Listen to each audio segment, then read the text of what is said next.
Welcome back to GS वरदान। आज हम जलवायु परिवर्तन के बारे में डिस्कस करेंगे। लास्ट क्लास में हमने बताया था कि जलवायु परिवर्तन कैसे होता है और ग्रीन हाउस इफेक्ट के बारे में। नेक्स्ट है, जीवाश्म ईंधन के जलने से वायुमंडल में ग्रीन हाउस गैसों में वृद्धि तथा ओजोन परत का अवक्षय प्रमुख कारण है। ग्रीन हाउस गैसों में वृद्धि और ओजोन परत का अवक्षय प्रमुख कारण है तो जलवायु परिवर्तन का, ठीक है, जलवायु परिवर्तन का कारण है। ठीक है, इसके पहले के वीडियो में हमने जलवायु परिवर्तन के बारे में डिस्कस किया था, तो अगर किसी प्रकार कन्फ्यूजन हो तो आप उसको जाकर देख सकते हैं। वर्ष 2015 में 21वां जलवायु परिवर्तन, यह तो मतलब पुराना है लेकिन आज भी इसका महत्व बहुत ज़्यादा है। ठीक है, तो ये क्वेश्चन अक्सर पूछा जाता है कि जो 21वां जलवायु परिवर्तन 2015 में कहाँ पर हुआ था? पेरिस में हुआ था। ओके, पेरिस में हुआ था। ग्रीन हाउस इफेक्ट यानी हरित गृह प्रभाव जो है वह प्रक्रिया है जिसमें वायुमंडल कार्बन डाइऑक्साइड द्वारा इंफ्रारेड विकिरण को शोषित कर लिए जाने से वायुमंडल का तापमान बढ़ जाता है। ठीक है, वायुमंडल कार्बन डाइऑक्साइड द्वारा इंफ्रारेड विकिरण शोषित कर लिए जाने पर वायुमंडल का तापमान बढ़ जाता है।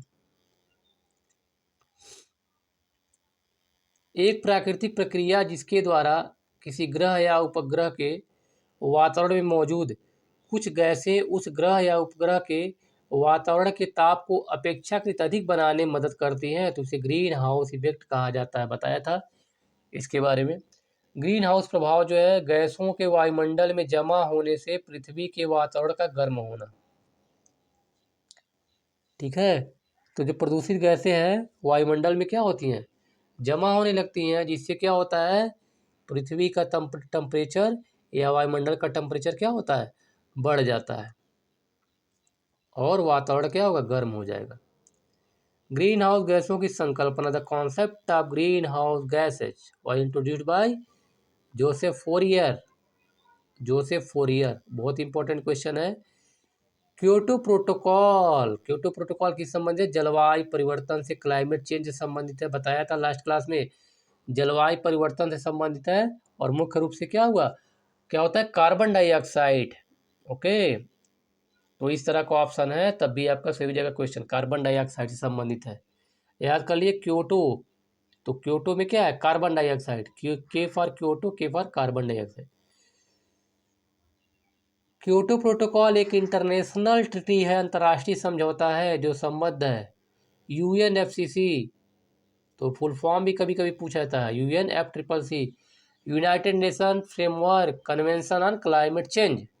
United nation framework convention on climate change. सही कथन है, क्योटो प्रोटोकॉल वर्ष 2005 में लागू की गई थी। मेथेन कार्बन डाइऑक्साइड की तुलना में ग्रीन हाउस गैस के रूप में अधिक हानिकारक होता है। ठीक है, तो मेथेन जो है कार्बन डाइऑक्साइड तुलना में ग्रीन हाउस गैस के लिए रूप में अधिक हानिकारक होता है। तो देखिए क्वेश्चन का पैटर्न, मेथेन जो है कार्बन डाइऑक्साइड तुलना में अधिक हानिकारक होता है, लेकिन सबसे ज़्यादा हानिकारक जो होता है कार्बन डाइऑक्साइड होता है, और सबसे अधिक मात्रा में कार्बन डाइऑक्साइड ही क्या करता है? ग्रीन हाउस इफेक्ट के लिए रिस्पॉन्सिबल है।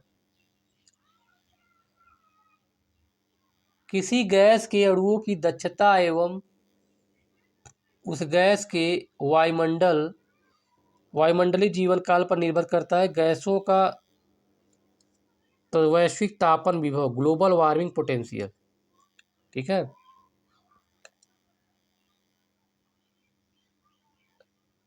किसी गैस के अणुओं की दक्षता एवं उस गैस के वायुमंडल जीवन काल पर, तो गैस का वैश्विक तापन विभव। कार्बन डाइऑक्साइड का वायुमंडलीय जीवन काल परिवर्तनीय है, जबकि सभी समयावधियों के दौरान इसका वैश्विक तापन विभव एक पाया गया है। ठीक है, इस तरह क्वेश्चन नहीं पूछे जाते हैं। ये पूछा गया यूपीएससी में, 20 वर्ष के दौरान वैश्विक तापन विभव पाया गया, तो 72, पुराना, करंट का नहीं था। पर्यावरण में ग्रीन हाउस प्रभाव में वृद्धि होती है तो कार्बन डाइऑक्साइड के कारण, ओके टिक कर लीजिए, बहुत इंपॉर्टेंट है। कार्बन डाइऑक्साइड के कारण जो होती है ग्रीन हाउस प्रभाव में वृद्धि होती है। वायुमंडल में उपस्थित वह गैसें जो तापीय अवरक्त विकिरण की रेंज के अंतर्गत विकिरणों का अवशोषण एवं उत्सर्जन करती है, ग्रीन हाउस गैस होती है। ग्रीन हाउस गैस नहीं है, सिंपल सी बात है, ऑक्सीजन जो होती है ग्रीन हाउस गैस नहीं है। ऑक्सीजन कहाँ प्रदूषण फैलाती है? ऑक्सीजन तो जीवनदायी है। गैस समूह जो ग्रीन हाउस प्रभाव में योगदान करता है तो कार्बन डाइऑक्साइड और मीथेन, ये दो महत्वपूर्ण गैसें हैं जो ग्रीन हाउस के लिए रिस्पॉन्सिबल हैं।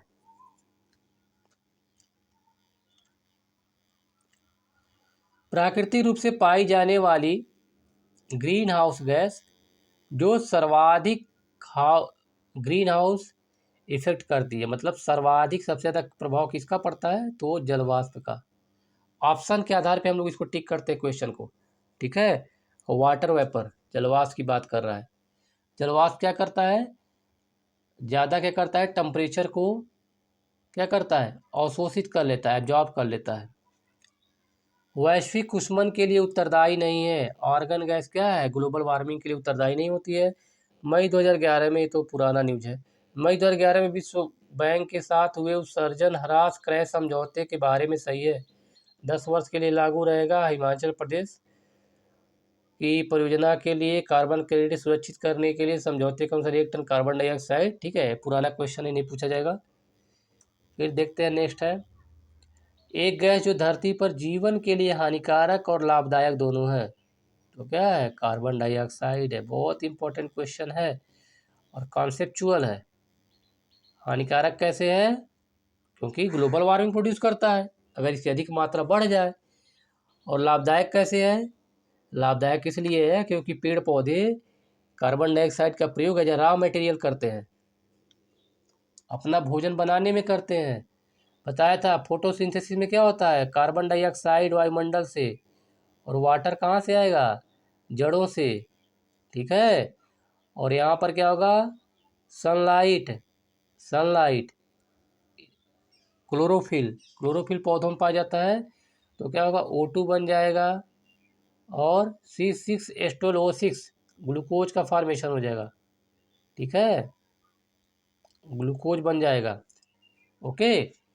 तो कार्बन डाइऑक्साइड के लिए क्या है? बहुत ही हमारे लिए यूजफुल भी है। आज कार्बन डाइऑक्साइड के उत्सर्जन में सर्वाधिक योगदान करने वाले देश है चाइना है, ठीक है। करंट का न्यूज है, हमेशा बदलता रहता है, लेकिन चाइना आज भी सबसे ज़्यादा उत्सर्जन कर रहा है। वह देश जिसे दुनिया में कार्बन निगेटिव देश के रूप में माना जाता है, भूटान कार्बन निगेटिव है, ठीक है। भूटान क्या है? गरीब देश है। कार्बन निगेटिव इसलिए है, यहाँ पर क्या है, जो यहाँ पर जो मोटर वाहन वगैरह है, इंडस्ट्रियलाइजेशन यहाँ पे बहुत कम हुआ है, इसीलिए कार्बन निगेटिव देश के रूप में बन के उभरा है।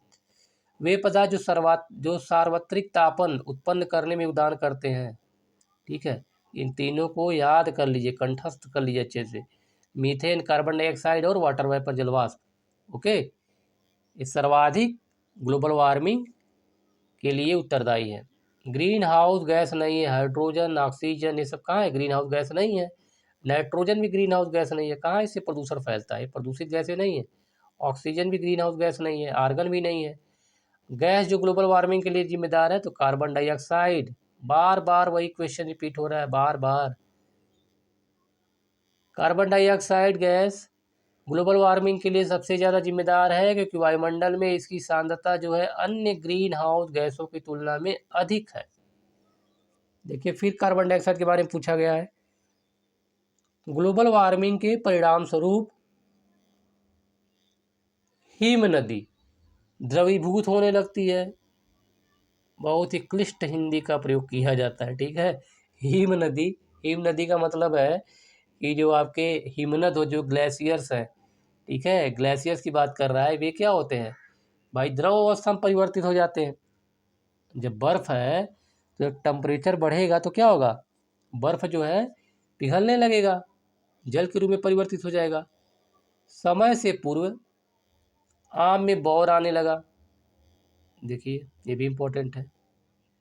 देखा होगा ठंडक जैसे ही ख़त्म होती है, मतलब कि ख़त्म होने वाली होती है, उसके समय क्या होते हैं, आम में बौर आने लगती है। ओके, अगर ग्लोबल वार्मिंग अगर हो रहा है, टेम्परेचर बढ़ गया, तो क्या होगा, तो जलवायु में परिवर्तन हो जाएगा। जो मौसम 1 महीने बाद आने वाला है, ठीक है, जो मौसम 1 महीने बाद आने वाला है, वह मौसम 1 महीना पहले आ जाएगा, क्योंकि टेम्परेचर बढ़ जाएगा। तथा स्वास्थ्य पर कुप्रभाव पड़ा है। ठीक है, सही बात है, कॉन्सेप्चुअल है, थोड़ा सा एक बार समझना है आपको। वैश्विक ताप के असर को इंगित करते हैं, तो हिमानी का पिघलना, देखिए फिर आ गया, ग्लेशियर्स का पिघलना, सागरीय तल में उत्थान, तो बताया था जैसे ही क्या होगा, ग्लेशियर्स पिघलेंगे, ग्लेशियर्स पिघलेंगे तो क्या होगा, जल की मात्रा पृथ्वी पे बढ़ेगी। और आपको पता है कि सर्वाधिक मात्रा पे, सर्वाधिक जो क्षेत्र है समुद्र का है, सर्वाधिक क्षेत्र पर समुद्र फैला हुआ, तो समुद्र में जल का ग्लेशियर्स का जो पानी है, पानी जाएगा समुद्र में, और क्या होगा, धीरे धीरे सागरीय तल में उत्थान हो जाएगा, बढ़ जाएगा सी लेवल। मौसमी दशाओं में परिवर्तन हो जाएगा, मौसम की दशाओं में परिवर्तन हो जाएगा तथा ग्लोबल तापमान में वृद्धि हो जाएगी। इससे आरो सही है। ठीक है, ग्लोबल वार्मिंग, भूमंडलीय उष्मन की आशंका वायुमंडल में जिसकी बढ़ती हुई सांद्रता कारण है। CO2 कार्बन डाइऑक्साइड एक सर्वाधिक भंगुर पारिस्थितिक तंत्र है जो वैश्विक तापन द्वारा सबसे पहले प्रभावित होगा। तो सिंपल सी बात है, जरा ध्यान दीजिएगा कि आर्कटिक और ग्रीनलैंड, आर्कटिक और ग्रीनलैंड, तो आर्कटिक कहाँ पर है, ये आर्कटिक रीजन जो है आपका, ये है, ये वाला रीजन जो होता है आर्कटिक है, पोलर रीजन, और यहाँ पे अंटार्कटिका है। आर्कटिक और अंटार्कटिका, ये पृथ्वी है, तो ये आर्कटिक रीजन है, अंटार्कटिका रीजन है। तो आर्कटिक और अंटार्कटिका क्या है, बर्फ से ढके हुए हैं, बर्फ से ढके हुए हैं। और यहाँ पर क्या होता है, 6 महीना दिन होता है, 6 महीना रात, 6 महीना दिन 6 महीना रात होती है। क्योंकि ये जो जोन है, यहाँ पर सूर्य जो है, ये कर्क रेखा है, कर्क रेखा है, और ये जो है मकर रेखा है। तो सूर्य जो है कर्क और मकर रेखा के बीच ही क्या होता है, मतलब कि कर्क रेखा पे, फिर इक्वेटर पे, मतलब विषुवत रेखा पे, फिर क्या होगा, मकर रेखा पे, फिर विषुवत रेखा, फिर कर्क रेखा। तो सूर्य जो है इसी क्षेत्र में होता है, तो इसी क्षेत्र में घूमता है, मतलब पृथ्वी घूमती है, सूर्य नहीं घूमता है, पृथ्वी घूमती रहती है, जिसके कारण ये वाला क्षेत्र जो होता है, यहीं पर क्या होती है, गर्मी और ठंडी का हमें अनुभव होता है। यहाँ पर सूर्य की पहुँच हो नहीं पाती है, तो यहाँ पर क्या होता है, 6 महीना दिन होता है, तो इधर 6 महीना रात होगी। जब इधर 6 महीना दिन हो, 6 महीना रात इधर होगी। ठीक है, तो ये जो है ग्लेशियर से ढके हुए, बर्फ से ढके हुए, तो पूछा जाए सबसे पहले कौन प्रभावित होगा, तो आर्कटिक और ग्रीनलैंड। ग्रीनलैंड भी क्या है, ऊपर है, लंदन के ऊपर ग्रीनलैंड है। ठीक, ग्रीनलैंड आपका ऊपर है, ग्रीनलैंड जो आपका अटलांटिक सागर है, अटलांटिक सागर में सबसे ऊपर की तरफ ग्रीनलैंड है, वो भी बर्फ से ढका हुआ क्षेत्र है।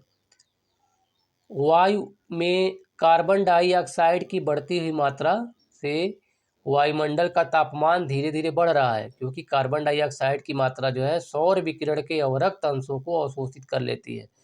जब कार्बन डाइऑक्साइड क्या गैस क्या करेगी, जब अवरक्त किरणों को, इंफ्रारेड रेज को अवशोषित कर लेगी, इससे क्या होता है, टेम्परेचर बढ़ जाता है। इसके बाद देखते हैं क्या दिया गया है। प्रमुख ग्रीन हाउस गैसें मीथेन की स्रोत है, मीथेन के स्रोत है, प्रमुख ग्रीन हाउस गैस जो है मीथेन, इसका स्रोत है। याद कर लीजिएगा, धान का खेत मार्सी फील्ड कहते हैं, धान के खेत से क्या होता है, मीथेन गैस रिलीज होती है, कोयले की खान से रिलीज होती है, पालतू पशु, आर्द्र भूमियाँ। ठीक है, तो ये मीथेन बहुत ही खतरनाक गैस, जहरीली गैस होती है। मीथेन उत्सर्जन के प्राकृतिक स्रोत है, नेचुरल सोर्स पूछ रहा है, तो आर्द्र भूमियाँ हैं, जहाँ दलदली भूमि होगी वहाँ से मीथेन रिलीज होगा। समुद्र है, हाइड्रेट्स हैं। ठीक है, मानव की क्रिया को जलवायु में से सर्वाधिक प्रभावित होती है। मानव की क्रिया जो जलवायु से सर्वाधिक प्रभावित होती है, तो कृषि बताया था लास्ट क्लास में। एग्रीकल्चर कैसे प्रभावित होगा? पौधों को एक निश्चित तापमान की आवश्यकता होती है, पेड़ पौधों को। अगर टेम्परेचर अधिक हो जाएगा तो क्या होगा? जो पौधों के जो ऑर्गन्स हैं, पौधों में जो जाइलम है, फ्लोएम है, और जो प्लांट सेल्स होती हैं, पौधों में पाई जाने वाली कोशिकाएं जो होती हैं, क्लोरोफिल, ठीक है, फिर आपका माइटोकॉन्ड्रिया, ये सब क्या होते हैं? काम करना बंद कर देते हैं, ठीक से काम नहीं कर पाते हैं, और पौधे का जीवन प्रभावित होता है। तो जलवायु से सर्वाधिक प्रभावित क्या होगा? कृषि क्षेत्र प्रभावित होगा। जुगाली करने वाले पशुओं से ग्रीन हाउस गैस मीथेन है। जो पशु जो होते हैं जुगाली करने वाले, देखा होगा गाय भैंस क्या करते हैं, खाना खाने के बाद मुंह को अपने चलाते रहते हैं, उसी को कहते हैं जुगाली करना, रूमिनेंट कहते हैं उसको, ठीक है। रूमिनेंट के अंदर एक कैरेक्टर पाए जाते हैं। तो मीथेन का उत्सर्जन करते हैं। मीथेन गैस को मार्स गैस भी कहते हैं। वेरी इंपॉर्टेंट क्वेश्चन है, मीथेन गैस को मार्स गैस भी कहते हैं। यह एक आंदोलन है जिसमें प्रतिभागी प्रतिवर्ष एक निश्चित दिन 1 घंटे के लिए बिजली बंद कर देते हैं, तथा यह जलवायु परिवर्तन और पृथ्वी को बचाने की आवश्यकता के बारे में जागरूकता लाने वाला आंदोलन है। पृथ्वी काल, जलवायु परिवर्तन और पृथ्वी को बचाने की आवश्यकता के बारे में जागरूकता लाने हेतु world wild fund of nature WWF, full form भी पूछा जाता है, world wild fund of nature द्वारा आयोजित किया जाने वाला एक विश्वव्यापी आंदोलन है। वर्ल्ड लेवल का आंदोलन है पृथ्वी काल, अर्थ आवर मनाते हैं, ठीक है। 50 से अधिक देशों द्वारा समर्थित संयुक्त राष्ट्र का मौसम परिवर्तन समझौता प्रभावी हुआ था 21 मार्च 1994 को। 21 मार्च 1994 को यह सरकार एवं व्यवसाय को नेतृत्व देने वाले व्यक्तियों के लिए ग्रीन हाउस गैस उत्सर्जन को समझने, परिमाण निर्धारित करने एवं प्रबंधन हेतु एक अंतर्राष्ट्रीय लेखाकरण साधन है। Green house gas protocol, green house gas protocol. World resource institute WRI, world resource institute, world business council on sustainable development द्वारा किया गया है। ग्रीन हाउस गैस प्रोटोकॉल का विकास किया गया है, ठीक है। ये देखिए इंपॉर्टेंट है क्वेश्चन, क्योटो प्रोटोकॉल प्रभावी कब हुआ? कब प्रभावी हुआ? वर्ष 2005 से। समझौता कब हुआ था? तो 1997 में हुआ था। क्योटो कहाँ पे है? जापान में है। वर्ष 2005 से लागू किया गया। जापान के क्योटो शहर, देखिए क्वेश्चन आ गया, जापान के क्योटो सिटी में हुए UNFCCC के तीसरे सम्मेलन में क्योटो प्रोटोकॉल को स्वीकार किया गया 11 दिसंबर 1997 को। डेट याद करना मस्ट है, पूछा जाता है। 11 दिसंबर 1997 को इस प्रोटोकॉल पे कई देशों द्वारा हस्ताक्षर किए गए। क्योटो प्रोटोकॉल समझौते के अनुसार अधिक ग्रीन हाउस गैसों का उत्सर्जन करने वाले देशों के लिए उत्सर्जन में वर्ष 2008 से 2012 तक की कटौती करने का प्रावधान किया गया था 5.2%, ठीक है। एक क्वेश्चन नहीं पूछा जाएगा क्योंकि रिपीटेड एक करंट अफेयर का क्वेश्चन था उस समय का, 2008 का।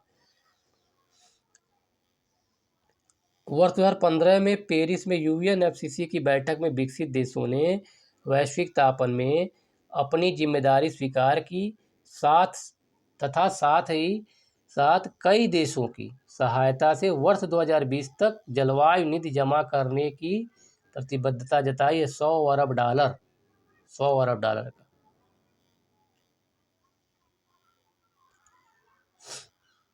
इसके बाद विश्व के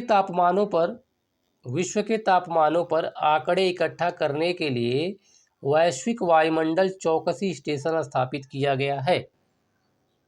अल्जीरिया में, ब्राज़ील तथा केनिया में, अल्जीरिया, ब्राज़ील और केनिया में विश्व के तापमान को इकट्ठा करने, मतलब उसके जो आंकड़े हैं उसको इकट्ठा करने, मॉनिटरिंग करने के लिए अल्जीरिया, ब्राज़ील तथा केनिया में स्टेशन स्थापित किया गया।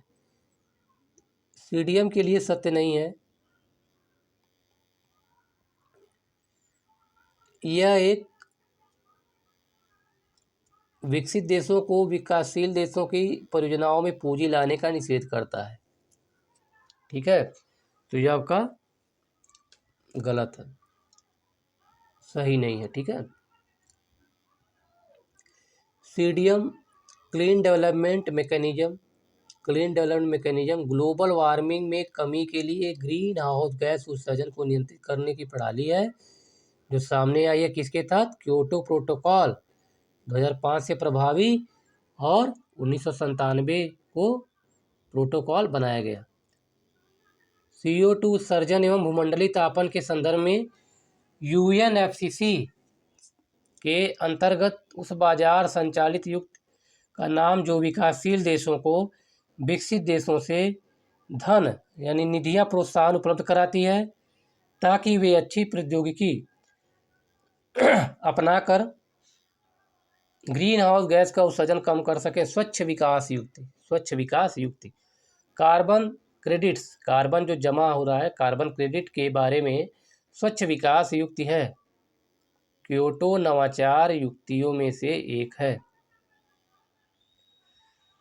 एनेक्स 1 के विकसित देश में गैर एनेक्स 1 गैसों में स्वच्छ विकास युक्त परियोजना कार्यान्वित कर प्राप्त कर सकते हैं, कार्बन क्रेडिट प्राप्त कर सकते हैं। सीडीएम के अंतर्गत कार्यान्वित होने वाली परियोजनाओं एनेक्स 1 के देशों द्वारा कार्यान्वित की जाती है, परंतु इन परियोजनाओं को गैर एनेक्स 1 विकासशील देशों द्वारा किया जाता है, क्रियान्वित किया जाता है। अब देखिए यूएनएफसीसी के बारे में फिर पूछा जाए। यूएनएफसीसी के क्योटो प्रोटोकॉल की धारा 12 के अंतर्गत वर्णित है स्वच्छ विकास युक्त के बारे में उसमें वर्णन किया गया धारा 12 में। 1 टन कार्बन डाइऑक्साइड की मात्रा घटाने से प्राप्त होती है 1 CER यूनिट। जैव विविधता कन्वेंशन, बायोडाइवर्सिटी कन्वेंशन का पूरक प्रोटोकॉल जो जैव प्रौद्योगिकी द्वारा उत्पन्न जीवित संशोधित जीवों लाइव मॉडिफाइड ऑर्गेनिज्म द्वारा उत्पन्न संभावित खतरों से जैव विविधता की रक्षा करने हेतु प्रतिबद्ध है। तो कार्टाजेना प्रोटोकॉल, कार्टाजेना बताया था बायोसेफ्टी के लिए बताया था। ठीक है, बायोसेफ्टी के लिए आनुवंशिक संसाधनों जेनेटिक रिसोर्सेज को प्राप्त करने एवं उनसे मिले लाभों के समुचित व निष्पक्ष बंटवारे से संबंधित है नगोया प्रोटोकॉल। नगोया कहाँ है? नगोया भी जापान में ही है। ठीक है, जापान का एक शहर है नगोया प्रोटोकॉल।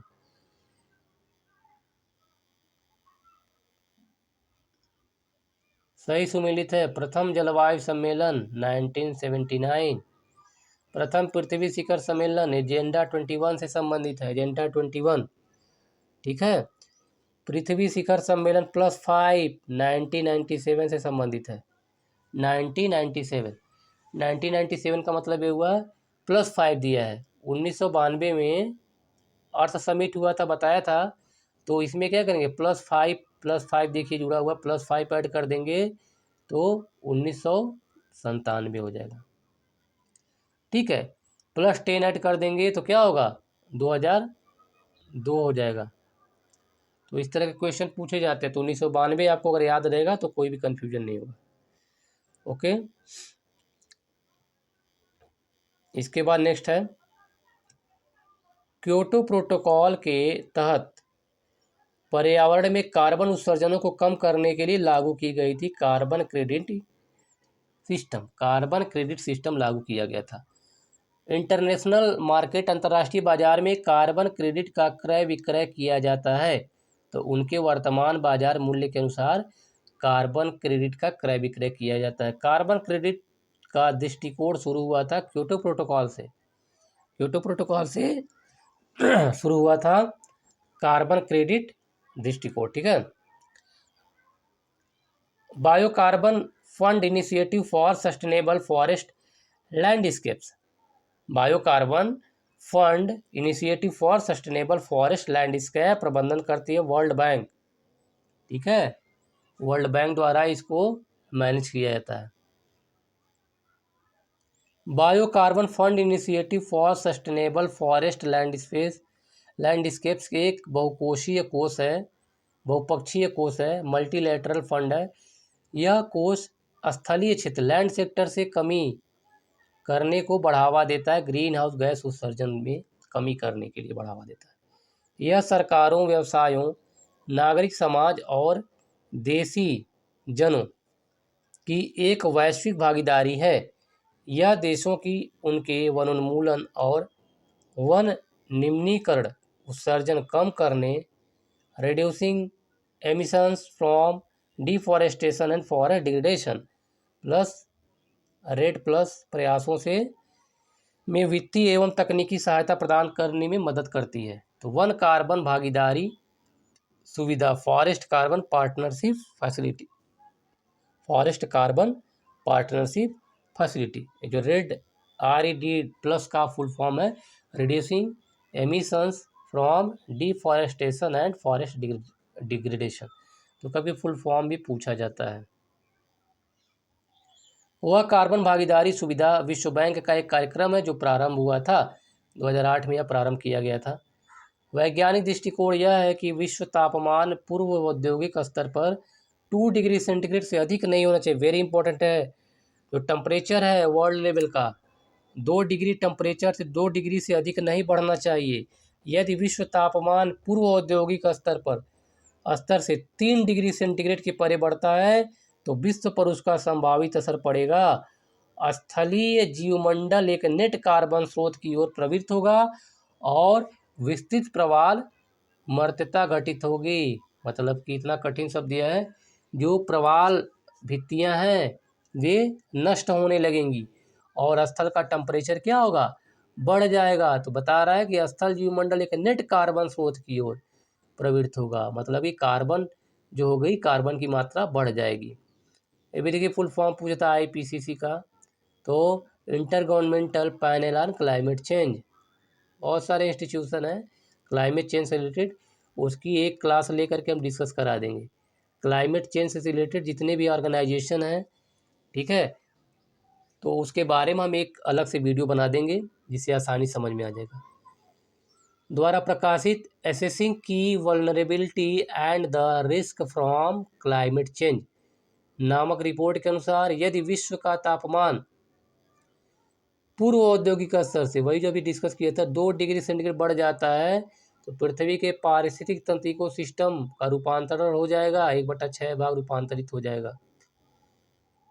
फिर देखिए उससे रिलेटेड क्वेश्चन, यदि विश्व का तापमान पूर्व औद्योगिक स्तर से 3 डिग्री सेंटीग्रेड से बढ़ जाता है तो स्थलीय जीवमंडल एक नेट कार्बन स्रोत की ओर प्रवृत्त होगा, साथ ही विलुप्त होने के कगार पर पहुंच जाएंगे 30% तक की प्रजातियां।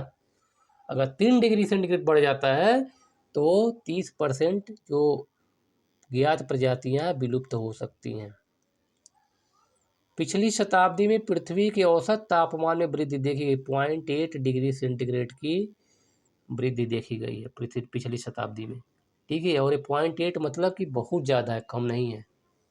ओके, तो आज के लिए बस इतना ही। नेक्स्ट वीडियो में हम इसके आगे का कवर करेंगे।